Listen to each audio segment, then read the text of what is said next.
شیخ القرآن علامہ غلام اللہ خان کی ایک نایاب تصویر۔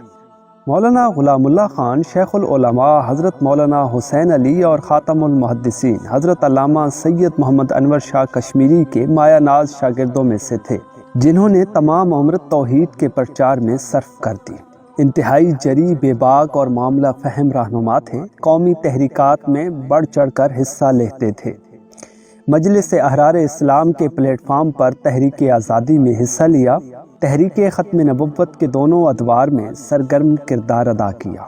اسلامی نظام کے نفاذ کی جد و جہد اور تحریک نظام مصطفیٰ صلی اللہ علیہ وسلم میں بھی علماء و عوام کی جرأت مندانہ رہنمائی کی، اور جب بھی کسی قومی یا دینی محاذ پر ان کی ضرورت محسوس ہوئی، پاکستان کے عوام نے انہیں پہلی صف میں پایا۔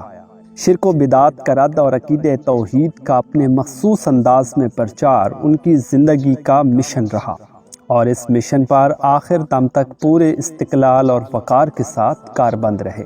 شیخ القرآن مولانا غلام اللہ خان عمر بھر اس منشور احرار پر کاربند رہے۔ زمانہ ان سے اور وہ زمانے سے نبرد آزما رہے۔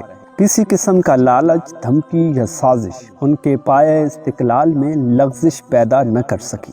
حکمرانوں کے جاہ و جلال، رعب و دبدبہ اور شان و شوکت سے مرغوب ہونا وہ جانتے ہی نہ تھے۔ فی الواقعہ وہ بت قدوں میں اللہ اکبر کی صدا تھے۔ امیر شریعت سید عطا اللہ شاہ بخاری رحمہ اللہ انہیں ظریفانہ انداز میں انتقام اللہ خان کہا کرتے تھے۔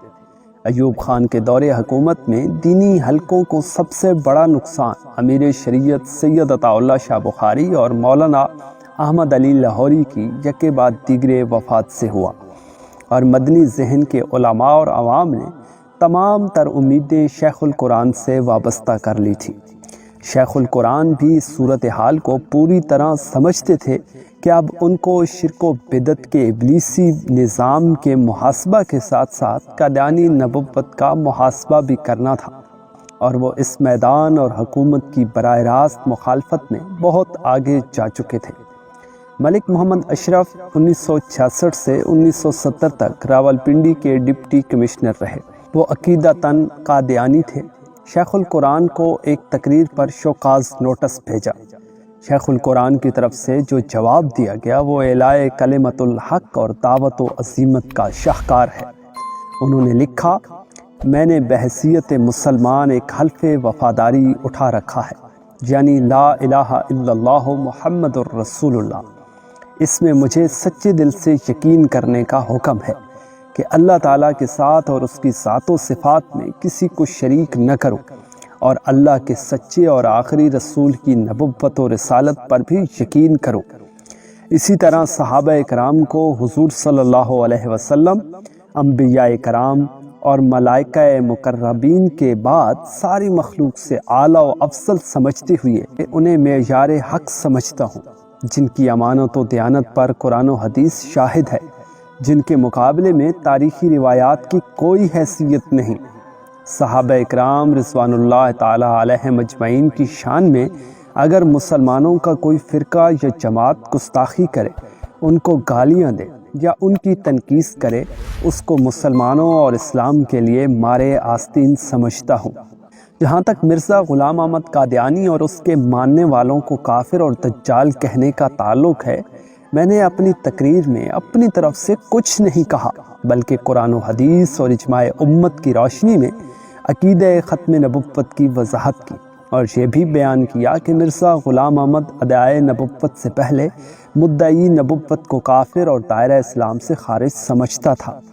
مرزا غلام احمد قادیانی کے صریح دعوی نبوت کرنے کے بعد دنیا کے تمام مسلمانوں نے اس کے کفر کا فتویٰ دیا، کیونکہ حضور اکرم صلی اللہ علیہ وسلم کے بعد نبوت کا دعویٰ کرنا قرآن و حدیث اور اجماع امت کے خلاف ہے۔ پاکستان کی ایک عدالت نے بھی مرزائیوں کو کافر قرار دیا ہے۔ مولانا غلام اللہ خان پر قاتلانہ حملے ہوئے، قید و بند اور نظر بندی کی صعوبتیں پیش آئیں۔ مقدمات سے ہر دور میں واسطہ رہا، مگر کوئی مشکل انہیں اپنے مشن سے ہٹا نہ سکی۔ جس بات پر ڈٹ گئے بس ڈٹ گئے، حتیٰ کہ اپنوں سے بھی اختلاف کیا اور بہت سے مسائل میں کیا۔ مولانا تاج محمود رحمہ اللہ فرماتے ہیں کہ امیر شریعت سید عطا اللہ شاہ بخاری رحمہ اللہ نے مجلس تحفظ ختم نبوت کے آخری اجلاس میں اپنے ساتھیوں کو نصیحت کرتے ہوئے فرمایا کہ قادیانی نبوت کا ستارہ ضرور ڈوبے گا، یہ زیادہ عرصہ نہ چل سکے گی، اور جب بھی دوبارہ تحریک چلانے کا مرحلہ آئے تو مولانا غلام اللہ خان کو ضرور ساتھ لے لینا، وہ مہینوں کا کام دنوں میں کریں گے۔ مولانا غلام اللہ خان رحمہ اللہ جرأت و استقلال اور اپنے مشن پر پختگی کے ساتھ توازن کی حسین روایات چھوڑ کر دنیا سے رخصت ہو گئے۔